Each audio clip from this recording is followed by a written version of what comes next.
Is the Imperial V-Wing Starfighter as bad as I remember it being? Let's find out.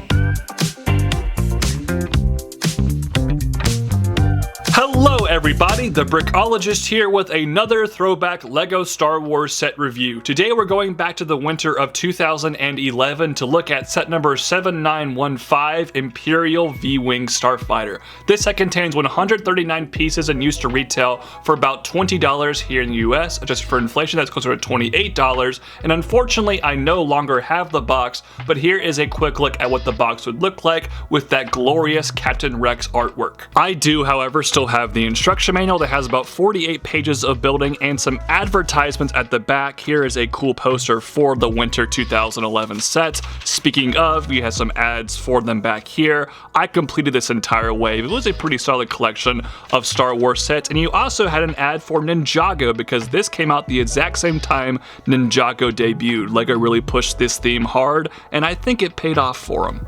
This set includes one build, two figures, a tale as old a time for astromech droid based LEGO Starfighter sets. Let's look at those figures here first. Fittingly, the first minifigure included with this set here is an Imperial V-Wing pilot who is pretty much just a shadow version of the normal V-Wing pilot, and I kinda dig it. I think it looks pretty awesome. I especially like the face print underneath the helmet. That looks really cool. The back print is nice as well. Overall, a very neat exclusive figure. Our second exclusive minifigure here is R2-Q2, a silver astromech droid that looks really solid. The printing is good all around, and there's not much else to say about this figure. It's a really good astro droid. Transitioning to the build, here is the Alpha 3 Nimbus class V-Wing Starfighter that I'm simply going to refer to as the V-Wing throughout this review. LEGO has made a couple of other V-Wings in the past. The first one came out in 2006, and the other version came out a couple years after this one in 2014. Both of those were for the Galactic Republic Army. This one is for the Empire. However, this color scheme is technically non-canonical. This set was made before Disney purchased Lucasfilm and erased all of Star Wars Legends. The actual Imperial V-Wings, which are canonical, appear in the Bad Batch TV show, and they're kind of a greenish color. Would love to see LEGO make one of those, but for now, this is what we've got. The front snout is a very simple design that uses a minimal number of pieces. The entire thing here is primarily focused around just three parts. You have a couple of these slopes and this nice large black piece in the middle with a pretty effective sticker. It does, however, get the shaping down fairly well, and it has a nice angle right here that is very accurate to the in-universe vehicle. Now we can transition and talk about the cockpit, which, believe it or not, this cockpit piece right here, which is pretty normal for LEGO Star Wars these days, was made for this set. Kinda crazy, a random $20 set in 2011 got its own exclusive brand new cockpit part, but here we are. Unfortunately, some of the shaping around the cockpit leaves a lot to be desired. I feel like some extra parts could have been used to fill in some gaps right here, but of course you can open the cockpit to reveal the interior, which has this nice brown finish. However, there are no control panels inside here, even though there are plenty of studs to just plop one onto. I cannot believe they omitted that from this design. That is baffling. Luckily, the pilot figure fits in there snugly, and you can close the canopy over top him. Unfortunately, there was nowhere to actually put his weapon, so just leave it in his lap if you don't want it to get lost. Speaking of pieces getting lost, I hope you have somewhere to store your astromech droid's body, because to put R2-Q2 on this vehicle, you have to decapitate him, and the body goes nowhere. There's nowhere to store it, which is a huge L in my opinion, and an even bigger L as they didn't include a turntable piece, so his head is stuck in one position. Just really not a very good design. The panels up here look fine and they can't move inside and out, and you do have a stickered Imperial logo back there that I did not apply very well when I was 14. From the back, it's a very simple build, but the engines are a really nice color that contrast well with the rest of this design, so I applaud LEGO for that. Now we can focus on the wings of the V-Wing here, which have that same Imperial sticker I did not apply well, and overall the design here is simplistic but I think fairly effective. I especially like the slopes towards the back. I think those were good for shaping. Additionally, these wings function fairly nicely. Simply by pushing on one right here, it does that, which is a pretty smooth mechanism. That is done very nicely.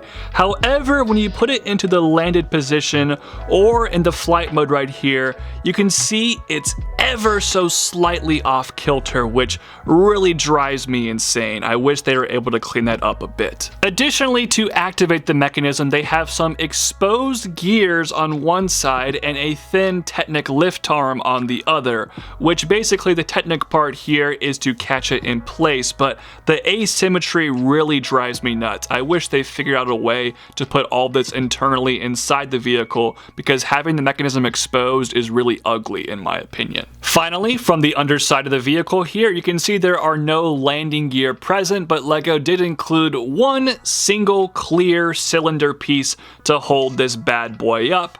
And you guessed it, one single part makes it very, very wobbly. You can kind of spin it around, which is sort of fun, but why not include two to make it just a little bit more stable? When I first reviewed this set in 2011, this is what I had to say. Okay, so my final rating for this set, you guys guessed it. I'm gonna give it a 5 out of 10. I don't really like this. It gets worse over time, it never gets better, and it's not a very good set.